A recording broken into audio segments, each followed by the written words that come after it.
Yes, fellas, welcome on this live. It's Tuesday, and we're about to discover together the history of Namiki. Before we do so, I am tuning into YouTube to make sure that everything is going well and that you can actually hear me and everything. Hope everyone is great and that you started this 2026 very, very well. Let me see who of you is here online, please. Write in the chat. Let me know where you're from, where you're tuning in from, and of course, we're about to get into a very interesting story. Look at this. Look how many pages. We have quite some things to talk about. It's going to be about the history of Namiki. The ones of you who are watching this now on YouTube that are maybe not live anymore, but this is going to be there on YouTube. You are about to discover the full history of Namiki. Now, many of you are collectors and lovers of Namiki. I know that because some of you are our customers. Some of you, I know, that have large Namiki collections. And I think it's always very interesting to know where this brand comes from. And when we have more context, then we have even more emotional background about this wonderful brands. And once we have more context, we can really understand what we're holding in our hand and why we can appreciate it and how much soul there is behind such a product. And this is one of the most important things that we can have in a beautiful high-end product that has so much soul into it. Please, once again, for everyone who's tuning in right now, let me know where you're tuning in from. Okay, perfect. I can see from here that you can hear me very well. So we're about to start. And we're going to get right into it. I'm going to read and then we're going to interact. If you want to leave a few questions so we can interact while I'm going through this, it's going to be, of course, very dynamic and enjoyable as always. And the people who will be watching this video will also have some of your inputs, some of your thoughts, and I'll be able to read in and then answer also any questions you might have. So I've written here quite a script, honestly. So we're actually going to go through all of this. If I have anything to note down and to let you know, I'll make sure to do so. And as I already mentioned, write the questions in the chat so we can answer that. The history of Namiki. In the late 19th century, Japan is stepping out of a long political order that had shaped the country for more than 2 centuries. From the early 1600s, Japan was governed under the Tokugawa shogunate, often called as the Edo period. We've talked about several times about the Edo period in our videos. And it managed foreign contact through a tightly controlled system commonly summarized as sakoku. That word is often translated as closed country. So I want to give you context also around the history because it's important. It lets you understand from where this brand was born and why it was born and what thoughts this kind of people had. Every time, every era has specific things that happen and that shaped humankind and that shaped the way how people were thinking. So the word sakoku is often translated as closed country, but the more accurate idea is this. Japan did not disappear from the world, but it regulated the world from within the country. Foreign entry was restricted, Japanese travel abroad was limited, and trade existed only through carefully supervised channels, with strict rules designed to protect internal stability and keep political control firmly in domestic hands. That also kind of already lets us understand where Japan comes from, why still nowadays Japan's culture is so strong and so deeply rooted within the country, even the language. Like often Japanese people mainly speak Japanese. They do not really speak a perfect English like in other places of the world nowadays. And this is part of Japan's culture and also of Japan's beauty. Then that order begins to break in the 1850s. Global maritime powers are expanding, steam-driven navies change the balance of force, and Japan is pressured into formal agreements. In 1854, the convention, often called the Treaty of Kanagawa, is signed with the United States, opening ports and marking a decisive turning point away from the old system of national seclusion. Other Western treaties follow, and the authority of the shogunate is weakened by the new reality that Japan must operate inside international commerce and diplomacy on terms it did not fully control. Then comes the real political revolution. In 1868, the Meiji Restoration restores imperial rule in practice, overthrowing the Tokugawa shogunate and reorganizing Japan around a modern, centralized state under Emperor Meiji.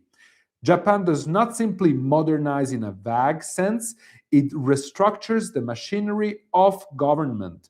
The old domain-based feudal order is dismantled, and by the early 1870s, the domains are abolished and replaced by prefecture systems, so that taxation, administration, and national policy can be coordinated from the center.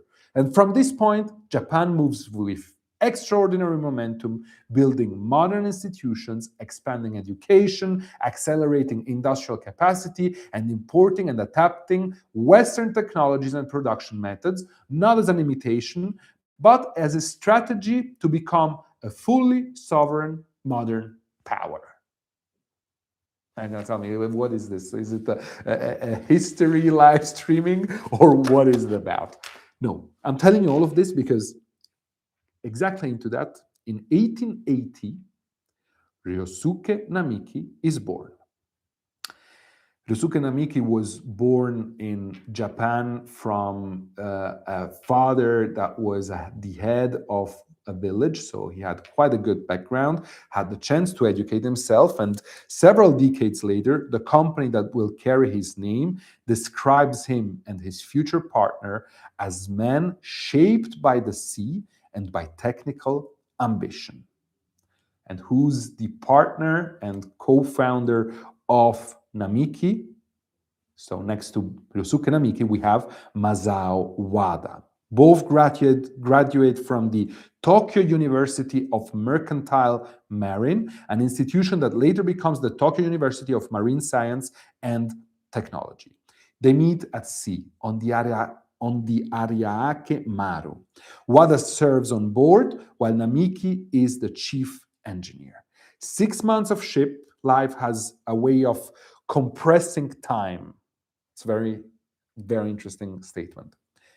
6 months of ship life has a way of compressing time. Men who share that environment learn each other's discipline, temperament, and seriousness quickly. So, men who share that environment learn each other's discipline, temperament, and seriousness quickly. And so, Pilot's centennial story frames that voyage as the start of a friendship built on a shared dream, creating something Japanese that the world would be proud to use. So this is a first very nice starting point. We understand where Japan was at back at the time. We understand in which era Mr. Namiki was born, and how probably in Japan everything was flourishing. New ideas were flourishing. They were actually finally getting a lot of inputs from the Western regions, like from the world, right? It's also the way how Sailor was started, when someone brought back an English pen to Japan, and Mr. Kyugoro Sakata was so amazed by this pen that he said, I want to create a Japanese pen that would fit Japanese beauty standards. And now we're talking about a brand that is Namiki that also followed the same path. We're going to actually see later how interesting that is in when other Japanese pen companies were born. Let me know if you're enjoying this so far. I'm always very happy to read from you and to know how you feel about what we're doing here on this live streaming. Again, this is pure, we're talking like if we would be a group of people sitting all around the table. I've put together this content for you, I've scripted it, I've researched it in order that, we can learn more and more about these brands, and I'm learning every day more and more. Someone wrote, would have expected Samuel to carry Namiki today instead of his Sailor King of Pen. I'm always a very provocative guy. So then, in 1906, Namiki leaves the merchant navy and is invited to teach at his alma mater. The key phrase the company uses is that he possessed a keen interest in research, and that becomes the engine of the next decade. He begins with a very specific problem: preventing wear on the tips of ruling pens used for guidance in cartography, special implements for drawing navigational charts. The detail is important because it shows the continuity: sea life, navigation, measurement, precision. From there, his research moves toward the manufacture of gold fountain pen nibs. At the time, fountain pens are increasingly seen as a next generation writing instrument, and the demand is rising. And now the story starts to become almost cinematic because it narrows into crafts and obsession. In 1914, Namiki succeeds in machining the pen point, the most complex part of making a gold fountain pen nib. With the pen point, we can actually, pretty much we're talking about the iridium, which is a very hard material and therefore very complicated to create and to have. And he does it from natural iridos mine from Hokkaido. He resigns from his professorship to focus fully on research and development. The work takes time and it takes money. And Pilot's Centennial story describes this period as trial and error under extreme difficulty. By the end of 1915, funds are close to running out, and Namiki writes to Masao Wada asking for help. He writes to his partner asking for help. So we can see that Mr. Namiki was the head. He was the technical head behind the brand. And Masao Wada probably also had his businesses. And one of the businesses that he had was this venture together with Mr. Namiki. And Namiki is now arrived at the point where he was doing this research and development. He was trying to create this incredible Japanese pen. But, money was running low, like it often happens when you're trying to do something for the first time, where you're trying to create something that is extraordinary and totally out of what is already known. And so then comes one of those moments that becomes legend. On January 3rd, 1916, a telegram arrives from Wada. 5,000 yen sent. Stop. We'll write again. Pilot's official story explains the scale. At the time when $1 was worth about 0.13 of a yen, 5,000 yen was enormous. And it was also the last means Wada had to raise money for Namiki. And so this was a very, very important moment for the friendship between Masao Wada and between Namiki, because Wada blindly believed in what Mr. Namiki was doing. So a month later, on February 9th, 1916, at 3 o'clock in the afternoon, Namiki completes a 14-karat gold fountain pen nib made entirely in Japan. He shares the moment with Wada, who runs to him upon receiving the news. It becomes a turning point. Namiki decides to start a fully-fledged fountain pen company. Wada closes out his other business direction and commits his life to the fountain pen business alongside Namiki. Until now, very interesting. Think about it. This whole process started more than 10 years before, when he was also a professor. He was trying to create this perfect kind of point to create a Japanese pen. The demand in fountain pens was rising, also because the Western civilization had brought these fountain pens in from the US, from UK, and here he was trying to create this incredible pen. And just before there was the starting point, just before he was about to get the nib ready, funds finish. And those last funds were the turning point for Namiki to finish the nib and to actually be ready to create those nibs. It kind of a little bit reminds me to, when there is that image of someone that is looking for gold and at some point decides to just turn around and leave, and you can see that the gold was just there. And so it shows the power of consistency and the power of never giving up, and always, the fact that consistency and discipline always brings you to the final result, almost no matter what. It's almost esoterical, honestly. Okay, so we take it from there. 2 years later, the company is born in formal corporate terms. I don't know what the administration backgrounds were back at the time. I can imagine you didn't have to do immediately a company. So probably they started creating these nibs, they started producing and selling a little bit left and right, as much as needed to survive and to start their business. But on January 27, 1918, so 2 years later, the Namiki Manufacturing Company Limited was founded. From the beginning, there are trademarks. The Pilot brand and the Lifebuoy logo. And the reason Pilot gives for the name is not just a branding language, it is a seafaring metaphor, explained in a statement attributed to Namiki himself. He describes a convoy of ships proceeding in line astern, and the veteran captain in the lead ship who guides the fleet, the pilot. Pilot therefore carries the meaning of a leader in fountain pens, a pioneer, the person who leads the field. Then he explains the Lifebuoy for ocean voyagers. It symbolizes confidence and unsinkable spirit, staying afloat during waves and difficulty. Very interesting.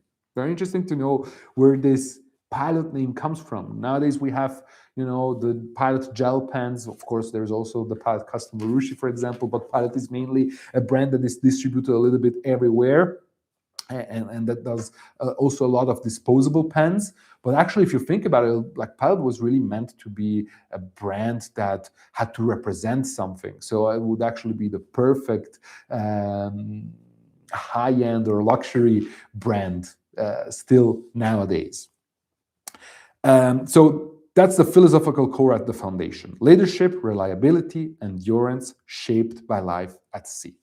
2 months later, in March 1918, Namiki Manufacturing establishes its head office in Nihonbashi, Tokyo, and begins manufacturing fountain pens on a larger scale. On October 1st of the following year, the Otsuka plant is completed for full-scale production, and Pilot later marks October 1st as its foundation commemoration day. Now, at this point, it helps to set Pilot in its Japanese peer timeline because it clarifies what kind of era this was. Pilot was born in 1918, while Sailor, which I'm holding my Sailor King of Pen here, began in 1911, where Mr. Sakata and his brother founded the Sakata Manufactory to produce solid gold nibs, and the company later scales into fountain pens manufacturing Sailor Pen. While Platinum began in 1919 with Shunichi Nakata, and so just 1 year later. So you see, that was a moment where in Japan, after that the Emperor Meiji and the Meiji era opened up, people were hungry about creating things because the country was so closed. And therefore, when this kind of country all of a sudden open up to the world, maybe we can compare it slightly bit, of course, in a very larger scale and a different concept.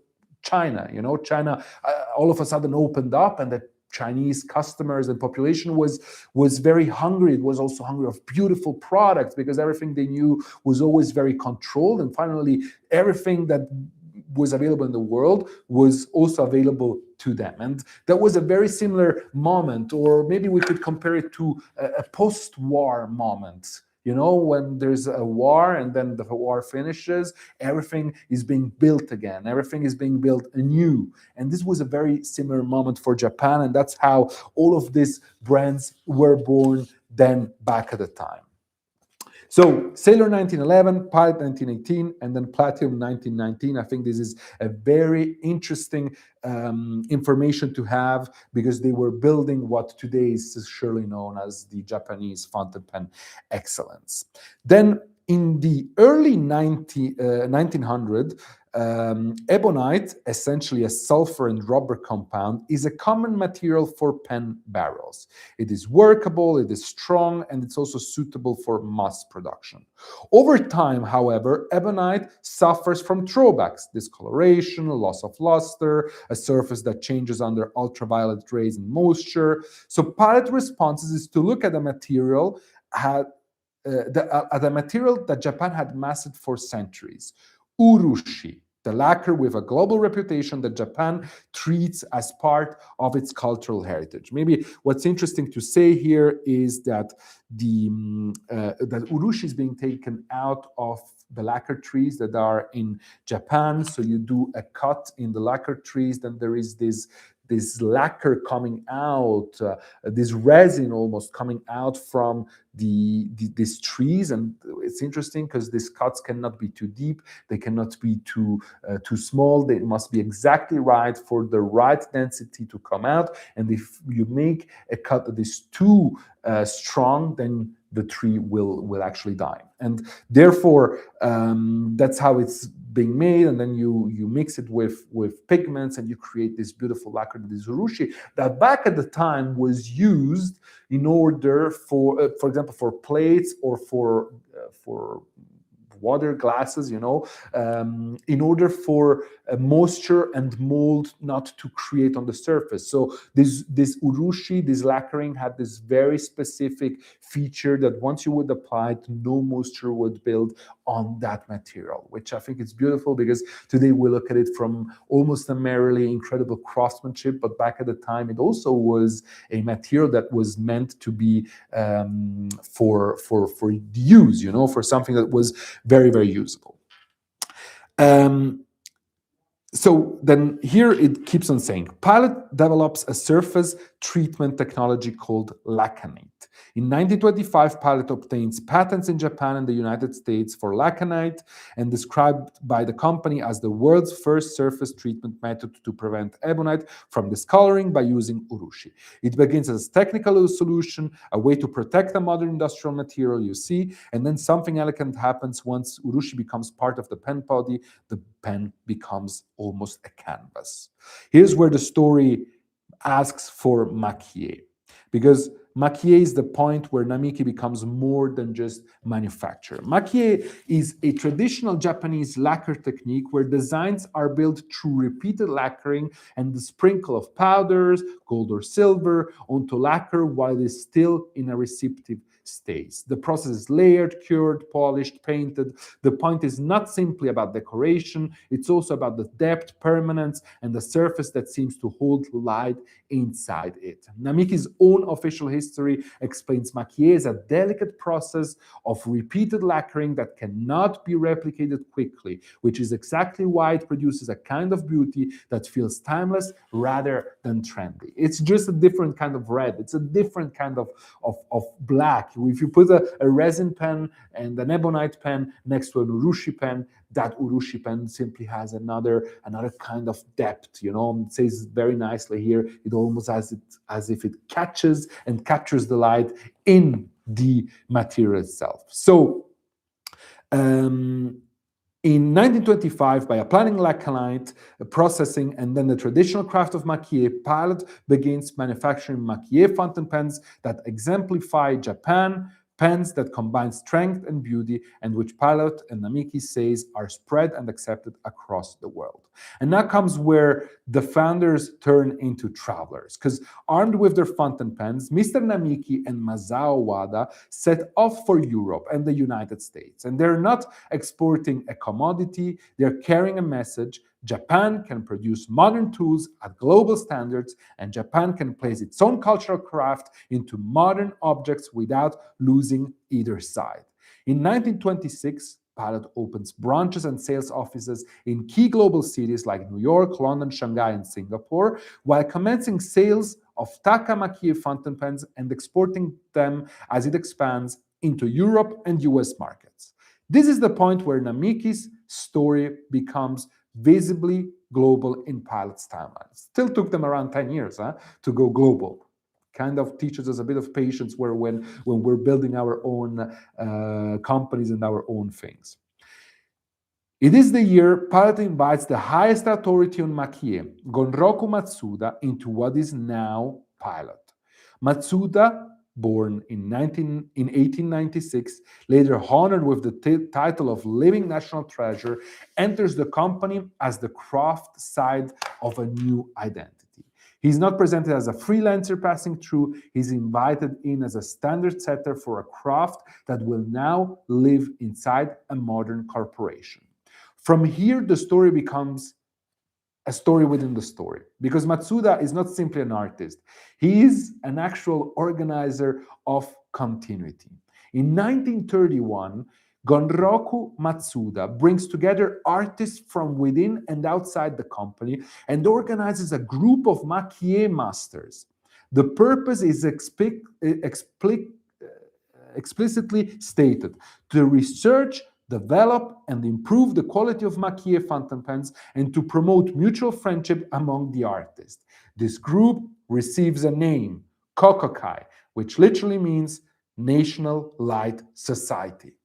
Pilot's centennial story is very specific. The name is given by Matsuda and one of Pilot's founders, Ryosuke Namiki, and its meaning reflects their belief that in the same way sumo is Japan's national sport, Maki-e is the light of the country with an aspiration to make Maki-e shine across the world. What a beautiful, beautiful part. I was captured myself while reading this. And I think they've kind of achieved it. I think there's still a way to go, and there's a lot that can be done. But I think there's many people all around the world and incredible personalities who really appreciate and love the incredible craftsmanship behind beautiful fountain pens. Yes. So I was just tuning in to make sure that you can all hear me. The chat is frozen right now. I don't know if you're all listening in or if you're totally bored about this.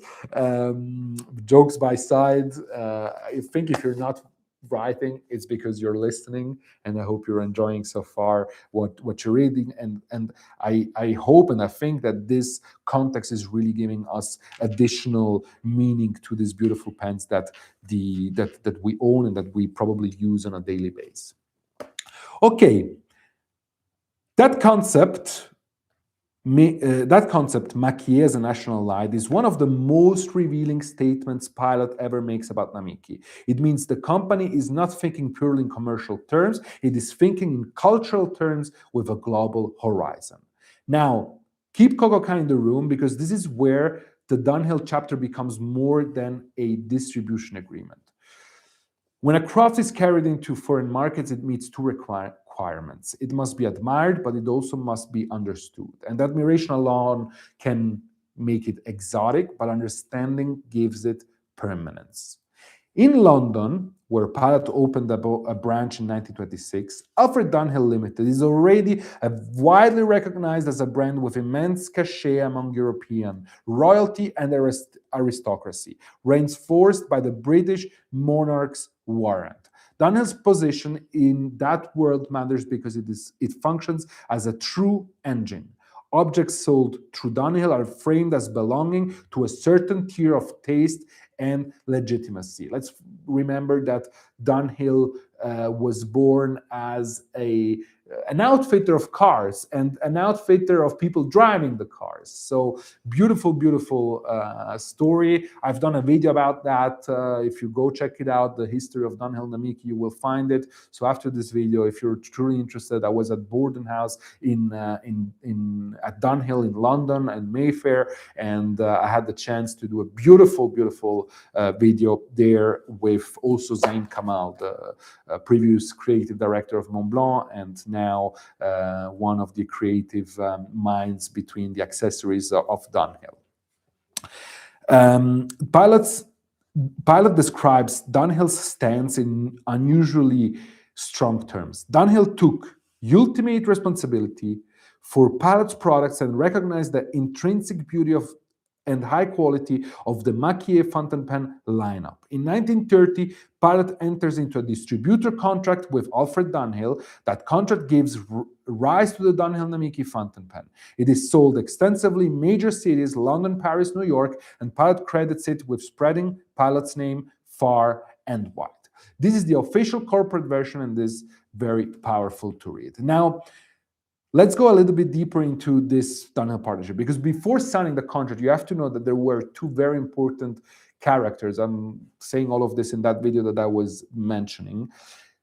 So let's put it this way. Namiki was being successful. They were doing nice products. But as you can imagine today, there are like products who are nice, who are appreciated, who have a niche, where there is certain people who really appreciate it. And then they get taken by an entity, for example, let's think about LVMH, let's think about the Louis Vuitton group. They take this brand, and like Rimowa. Rimowa is a beautiful example. Rimowa is known for producing beautiful luggages, iconic luggages in this wonderful aluminum that gets old. It is kind of iconic, but it gets discounted. It is in different stores and so on. Now LVMH arrives, takes the brand, shapes the brand, decides a new strategic direction, keeps everything that is iconic behind around it, and makes Rimowa the brand that is known today. I see what happened here as something a little bit like that, with the difference that Namiki stayed Namiki, and that back at the time it was less about groups or companies buying off other companies, but it was more about distribution contracts that you could get into each other. And I hope this gives you a bit of context behind this Dunhill Namiki partnership. Also, what's important, Pilot was still Pilot, and Namiki was used to partner up with Dunhill Namiki and become kind of an epitome of the brand, So Pilot would probably keep on producing just fountain pens, and Dunhill and Namiki was that incredible high-end brand. But this didn't happen just like that. It happened through Clément Cour, that is described as leading manager of Dunhill's Paris operation, and he had a fine appreciation for Japanese art. And he was the one who pushed the joint name positioning of Dunhill Namiki. On the other side, on the side of Namiki, we have another important name, and it's Setsuji Wada. Does Wada ring a bell? Yes, Masao Wada. Who is Setsuji Wada? Setsuji Wada is the brother of Masao Wada. Academic work on Japanese lacquer exports and applied Maki-e references Setsuji Wada as part of Namiki manufacturing, including that he wrote on applied Maki-e products in 1932 and held responsibility in foreign affairs, with involvements in arranging a European exposure for lacquer works connected to Gondroku Matsuda. It was really a cultural heritage. This matters because it aligns with the broader historical picture. Namiki's overseas push was not only sales, it was cultural diplomacy through object. Interesting. It's a little bit what I was saying. It wasn't just about selling pens. It wasn't just about selling Japanese high-end pens. It was really also about bringing out this cultural heritage of the brand out on the market. So it's interesting because before they signed the contract, again, go check that out in that video that I've done. But before signing the contract, Clément Cour and Setsuji Wada sat together. After that, Mr. Dunhill and Mr. Namiki had sat together and had first conversations. Then they both said, okay, let's give it a try. And who gave it a try? It was Clément Cour and Setsuji Wada, the brother of Masao Wada. And so they started this incredible, almost, around the world in 80 days kind of tour back at the time. And they went to Korea, to Japan, they went to USA, they went to London, to Paris, and they tried to understand, do people appreciate that? After this tour, where also Clément Cour really became a very close friend of Setsuji Wada, up to the moment where Clément Cour was invited at Setsuji Wada's house, which is a very intimate thing. It really shows the friendship that they had with each other. After that, this Dunhill Namiki final collaboration came into existence. I think this is a very, very powerful thing to know. Where are we at?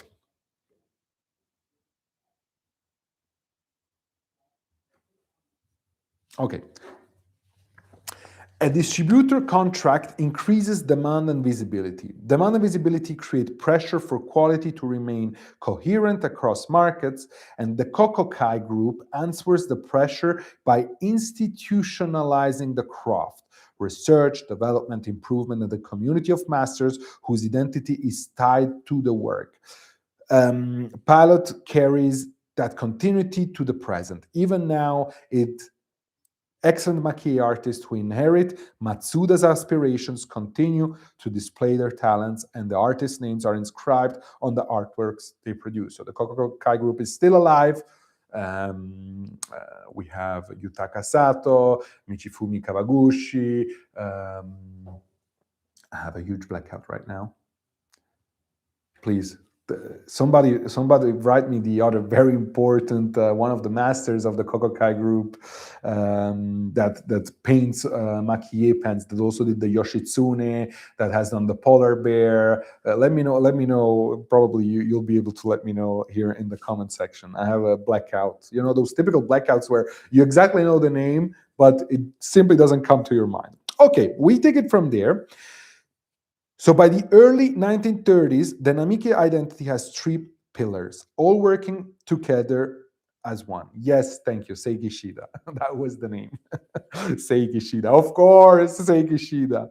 So by the early 1930s, the Namiki identity has three pillars, all working together in one system. First, the engineering and manufacturing base, so Pilot's ability to make a fountain pen that performs reliably. Second, the material and surface technology, that is the Lacanite and Urushi as a modern method that stabilizes the body and elevates the surface. And third, the craft institution, Kokkai, with Gondroku Matsuda as a central organizing force, creating a lineage rather than isolated masterpieces. That combination is the reason Namiki becomes enduring rather than seasonal.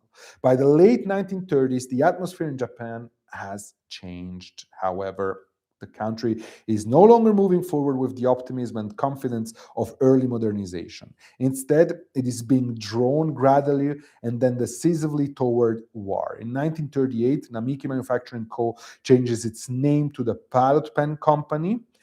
On the surface, it reflects a maturing corporate identity and a broader industrial vision, but the timing is important. This change happens in a Japan that is already deeply mobilized, where industry, materials, and the labor are increasingly shaped by national priorities rather than by commercial ambition or creative exploration. And then the war arrives in full. World War II is not simply a disruption for Japan, it is a rupture. Cities are destroyed, infrastructure collapses, production lines are redirected or brought to a halt, civilian life is fractured, and daily existence becomes a matter of endurance rather than progress. In August 1945, that rupture reaches its most devastating point with the atomic bombings of Hiroshima and Nagasaki. And what follows reshapes the country entirely. Japan doesn't emerge from the war merely damaged, it emerges transformed politically, economically, psychologically. The nation is occupied, its economy lies in ruins, its industrial base must be rebuilt almost from nothing. For companies like Pilot, the question is no longer how to grow, but how to survive.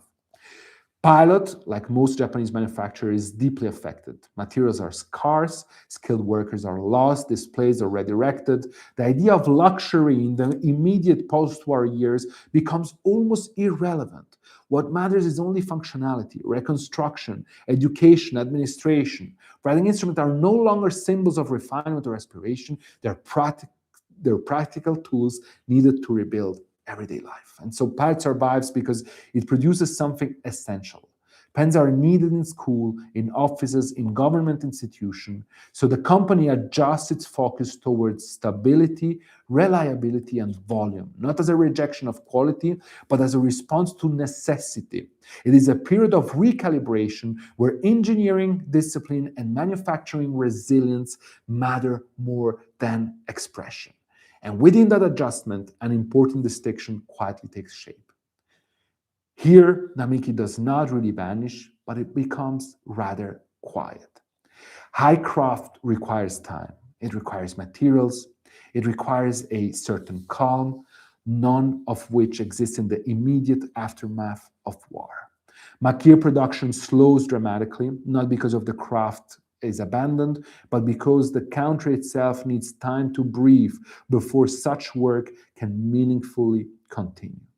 And this is where an earlier decision proves its value, because Maki-e artists had been brought inside the company because the Kokkai existed as a living structure rather than a loose network of individuals. So the knowledge does not scatter. The techniques are preserved. The masters remain connected. The lineage holds even when production pauses or really just diminishes a lot. And that is why Namiki, after the war, does not need to be revived in the Western sense of the word. It does not need to be rediscovered or rebranded. It simply has to wait. As Japan begins to rebuild through the late 1940s and into the 1950s, Pilot rebuilds alongside it. The company expands methodically, developing ballpoint pens, markers, mechanical pencils, and new writing technologies that respond to a rapidly modernizing society. In 1963, Pilot introduces Capless, the world's first retractable fountain pen, signaling that it is once again operating at the frontier of engineering innovation. So after 20 years, after that Pilot had totally gone into volumes and into modernizing their kind of writing instrument, because it was also a moment of big change post-war, they finally get back into also creating novelties and into creating very innovative things. What's interesting to know also, the Pilot Capless is also the base used for Pilot to create and produce for Hermes the Nautilus fountain pen, which was designed by Mark Newson. Mark Newson that also designed the Louis Vuitton Horizon luggage trolley, and also designed, for example, the Mont Blanc M or the iPod, or for example, the Apple Watch, which is only the most sold the most sold watch in the world. Inside that expanding industrial strength, Namiki retains a different role. It is not scaled, it is not accelerated, it is not repositioned. Namiki remains the high craft expression of the company's identity, rooted in lacquer, Maki-e, and the philosophy shaped in the 1920s and 1930s. When conditions finally allow, Maki-e fountain pens return not as a nostalgic artifact, but as a continuation of a lineage that was never broken. In that sense, the war does not redefine Namiki, it only puts it to test. And Namiki endures precisely because it was never built on speed or volume, but on continuity. Very important thing. Like, Namiki could have just died. Namiki could have just put down to pause, but it was so strong, it was so well built, the history was so strong, the intention, the cultural heritage, the Kokkai group, the Dunhill Namiki partnership. Namiki could never die. And now we arrive at the modern ownership. I think this is also interesting to know. Today, Namiki is Pilot's luxury Maki-e brand within the Pilot group. Pilot Corporation's own corporate profile list Pilot Corporation's own corporate profile lists the company as Pilot Corporation, with listings on the Tokyo Stock Exchange Prime Market and securities code 7846 if you would like to invest in the company. In other words, Pilot Corporation is publicly listed, it is owned by shareholders rather than a single private owner, and Namiki sits under that corporate umbrella as a brand rather than as a separately owned corporation. That structure, public company scale with a protected craft institution, helps explain why Namiki can remain consistent across decades. The corporation carries stability, and the Kokkai lineage carries continuity of craft. To close the story in the present tense, the most accurate way to describe what Namiki has become today is to use the language Namiki itself uses. A top brand of Maki-e fountain pen, conveying Japanese traditional culture earning praise around the world up to the present, grounded in the repetition and refinement of lacquer technique and the continued work of craftspeople whose names are inscribed on the pieces. And when you look back across the whole century, the narrative becomes one clear line. A country modernizes without abandoning identity. Two marine engineers meet at sea and decide to create something Japanese that the world can be proud to use. A professor researcher commits to a domestically made gold nib and completes it through persistence and friendship. A company is founded with a name and symbols drawn from the ocean, leadership, and unsinkable spirit. A material challenge, ebonite aging, opens the door to urushi. A surface treatment is patented in 1925, making lacquered ebonite stable at scale. Maki-e enters, turning the fountain pen into a carrier of Japanese craft. Global expansions begin in 1926. Gonroku Matsuda is invited in that same year, and in 1931, he organizes Kokkai with Namiki to elevate the craft and make it shine worldwide.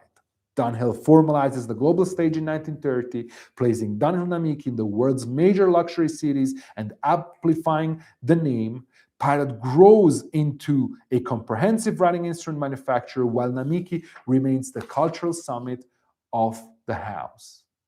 Modern engineering below, traditional mastery above, continuing into the present as a part of a publicly listed pilot corporation.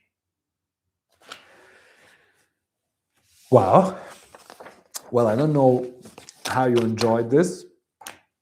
Let me know in the comments. I mean, we all know Namiki nowadays. We know the beautiful pens that they do. We know that they've also stopped producing the Nippon art, which was not hand painted, but was rather just printed on it. And also with these blooming flowers that they've created, they're really showing how much effort they're putting into the creation of really high-end pens. So I have the feeling that Namiki is really going back to the roots and trying to create higher-end and higher-end writing instrument, and being less, with this Nippon art accessible to everyone, not because they want to be snobs, but they have palette that can be that. And Namiki must really be the kind of Patek Philippe of pens in some ways, even if the pen industry is so different than the watch industry, because it was just built with a different background and for different reasons. I would love to know from you how many of you really enjoyed this kind of content. How did you enjoy this history? I'd love to see 2-3 comments here. If you haven't subscribed to the channel yet, please make sure to subscribe. Make sure to be part of this amazing community. We're posting every day shorts. We're having videos that are being published all the time. So there's a lot that happens all the time on our channel here. So if you haven't subscribed yet, make sure to subscribe. Let's see if we have anyone who will still write a comment here on the chat. Somebody asked me here, what is your favorite Namiki? I think any Namiki Emperor with Maki-e is absolutely beautiful. Almost really I would own and collect every single kind of piece. And I think that Namiki pens are still way undervalued and way under the price they could potentially be placed at. And I've kind of explained that also in my last video about the Namiki blooming flowers, which, by the way, you can go check out if you want. Noble Nib, you wrote me, enjoyed the info. I'm really happy about that. Ed Rives, thank you so much for your comment. Amazing history and always great to hear your passion for the brand. Thank you. I appreciate it, Offsi, and thank you so much for tuning in. You're always on time. You're always showing up. I really appreciate it. This video will always, of course, be on YouTube in case you missed it. So if you ever want to put something while you're driving or while you're doing some work, you can listen to the story. It's around 50 minutes 50 minutes content here. There's one more question here. Are the nibs the same across all of the pens, or are they customized for different releases? No, they're pretty similar across all the pens. And of course, there is the smaller nib for the Yukari Royale, so the number 20. There's the bigger for the number 50. But I think this is really something where Namiki has to become much better, and we look forward to that. We'll look forward to the brand, expanding their intentions, expanding their efforts into this detail that often make the whole product, right? Colin, thank you so much. He just brought an amazing dive into understanding. I really appreciate it. I think this is the whole point. We really want to understand these brands, and we want to understand the background. And once we understand the background, we can either appreciate even more what we already own, or we can actually convince ourselves that it's worth it to get one of these pens. Thank you so much for watching this. Stay tuned for a lot more content coming up. I think we have a YouTube video coming up on Thursday. On Thursday, yes.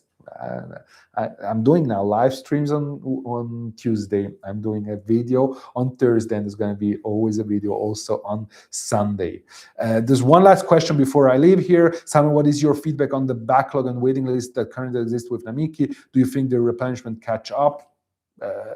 We have everything in back order, and we get the things just when we get them. It's difficult to say. I think that Namiki is in a moment of great change. I don't know when we don't have insights about what exactly is happening. This is also typical Japanese, unfortunately, and part of this cultural heritage that we just spoke about. But I think that they will surely be able to catch up at some point. But I think that part of the beauty, and also part of the price, is the fact that it requires time, weeks and months, to create these painted emperors, and therefore, it just takes time, and we have to be patient for this kind of incredible products created by the incredible artist. Well, good fellas, thank you so much for watching. I really appreciate all of you tuning in. Stay tuned for more content that is coming up, and don't forget that together we are changing the game.